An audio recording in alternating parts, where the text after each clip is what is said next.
Assalamualaikum warahmatullahi wabarakatuh. Selamat datang di Sahabat Muslim Channel, tempat berbagi inspirasi Islam, ilmu bermanfaat, dan motivasi untuk beribadah. Di channel ini kita akan membahas banyak hal seputar ajaran Islam yang mudah dipahami dan penuh hikmah. Jadi, untuk kalian sahabat-sahabat Muslim, jangan lupa like, subscribe, dan nyalakan lonceng notifikasinya agar tidak ketinggalan konten-konten terbaru dari kami. Yuk, kita mulai perjalanan menuju ilmu dan kebaikan bersama. Stay tune dan semoga bermanfaat. Wassalamualaikum warahmatullahi wabarakatuh. Cara ampuh menyelesaikan masalahmu. Seperti judul ini. Cara ampuh menyelesaikan masalahmu.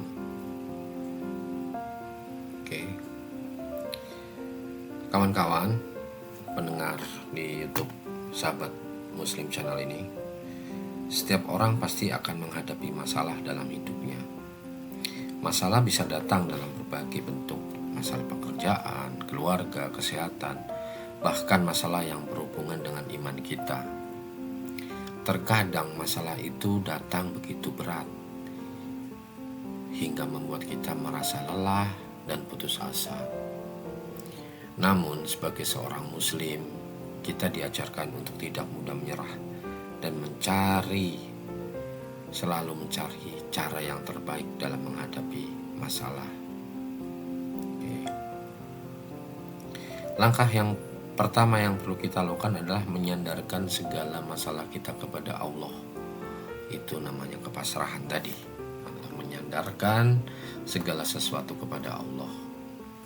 Kita harus percaya bahwa setiap masalah yang datang adalah ujian darinya, dan hanya kepada Allah lah kita meminta pertolongan. Allah berfirman dalam surat Al-Baqarah ayat 286 yang artinya, Allah tidak membebani seseorang melainkan sesuai dengan kesanggupannya. Allah itu membebani kita, memberikan kita masalah, itu adalah untuk ujian. Dan tidak ada yang tidak sanggup. Tergantung bagaimana kita menyikapi masalah tersebut. Banyak orang-orang yang berputus asa akhirnya sampai bunuh diri, sampai menyerah gitu. Jangan, kawan-kawan. Yang diharapkan oleh Allah di dalam surat ini adalah kita harus berdoa dan memohon bantuannya. Jangan sekali-sekali kalian sombong bahwa kita menghadapi masalah sendirian. Jangan. Itu tidak benar. Banyak orang yang kalian pikir bahwa kalian paling parah. Tidak.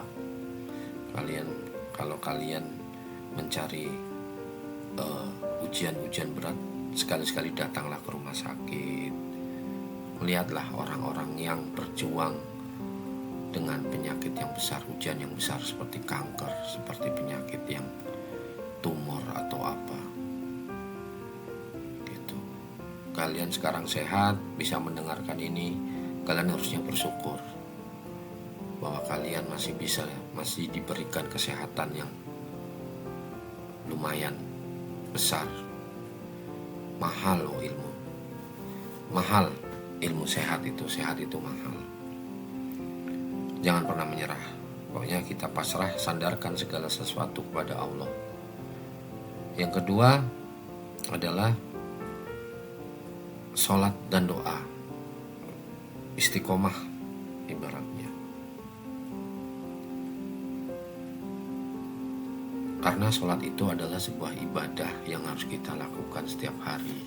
Di Islam kita ibadah 5 kali sehari. Jangan ditinggalkan saat kita menghadapi masalah. Karena sholat itulah kita mendekatkan diri kepada Allah dan memohon petunjuknya. Dalam surat Al-Fatihah kita mohon pertolongan Allah dengan berkata, Ihdinas siratal mustaqim. Tunjukkanlah kami jalan yang lurus ya Allah.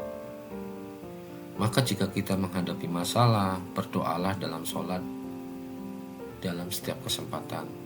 Berdoa dengan hati yang khusyuk, memohon petunjuk dan solusi dari Allah.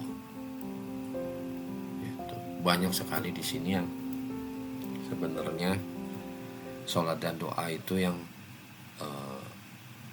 bisa kita pelajari dari ustadz-ustadz ataupun dari kiai-kiai kita. Sholawat, banyak sekali sholawat Naria, sholawat Jibril itu secara harifahnya itu mempunyai makna yang dalam, seperti rezeki ada sholawat Jibril, sholawat Naria gitu. Ada doa untuk rizki, doa memohon ampunan, doa sampai doa makan pun ada kan gitu. Selalulah istiqomah dalam sholat dan doa. Oke, doa. Cari juga doa-doa untuk rezeki, doa untuk tobat, doa banyak sekali doa. Sholat sunnah kita tingkatkan, sholat sunnah duha, sholat tahajud, sholat hajat itu harus kita tingkatkan agar kita bisa menghadapi masalah-masalah yang sedang kita perjuangkan, seperti itu. Oke. Yang ketiga, berusaha dan bertawakal. Setelah kita sudah pasrah, kita sudah sholat dan doa, yang ketiga yang penting juga kita berusaha, karena tidak ada yang namanya usaha tanpa doa dan doa tanpa usaha. Semua harus berbarengan, semua harus bersinergi untuk kehidupan kita. Jangan pernah kita pasrah dengan takdir, kita kayak gini, kita pasrah. Jangan. Kita bisa belajar, kita diberikan otak yang pintar sama Allah. Kita diberikan otak untuk mencari peluang-peluang di dalam berusaha. Karena Rasulullah SAW pernah bersabda, berusahalah karena setiap usaha akan membuahkan hasil. Jadi kalian jangan pernah berpikir bahwa kalian tidak berusaha tidak akan ada hasil, tidak. Tetapi jika kalian cuma tidur makan ya tidak akan pernah bisa gitu.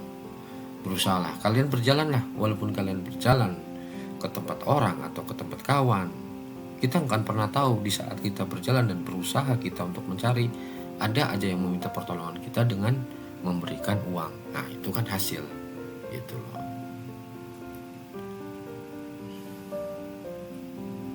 Ya, gitu.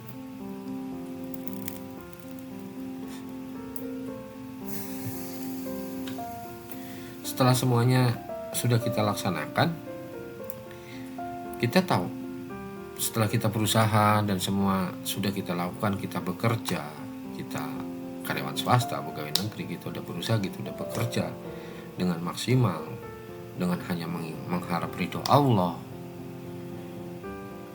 Selanjutnya kita tawakal. Tawakal berarti menyerahkan hasil akhir kepada Allah. Kita sudah berusaha, kita sudah ikhtiar, kita sudah berdoa. Mengenai hasil kita pasrahkan, tawakal itu tadi. Pasrahkan segala sesuatunya kepada Allah. Ya Allah, saya sudah berusaha, saya sudah berdoa. Saya pasrahkan, saya serahkan hasil kepadamu ya Allah. Udah, doa seperti itu aja. Karena apabila kita berusaha berdoa, bekerja dan berdoa, tetapi kita tawakalnya adalah nafsu duniawi, seandainya kita tidak sesuai dengan kenyataan yang ada, hanya kecewa karena tidak sesuai dengan yang kita harapkan. Setelah semuanya kita laksanakan, kita lakukan, kita pun diberikan ke ilmu untuk belajar dan evaluasi diri. Belajar dalam arti seandainya kita gagal dalam hal berusaha atau apapun itu, entah kalian usaha apa atau kalian bekerja ternyata gagal, berarti di situ Allah mengharapkan kita mengevaluasi diri kita.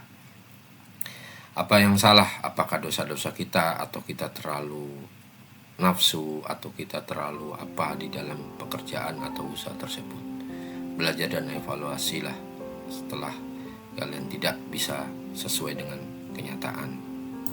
Makanya dari itu, kawan-kawan, setelah kita 3 tadi kita sudah lakukan, setelahnya kita tawakal, yang berarti kita menyerahkan kepada Allah segala sesuatunya.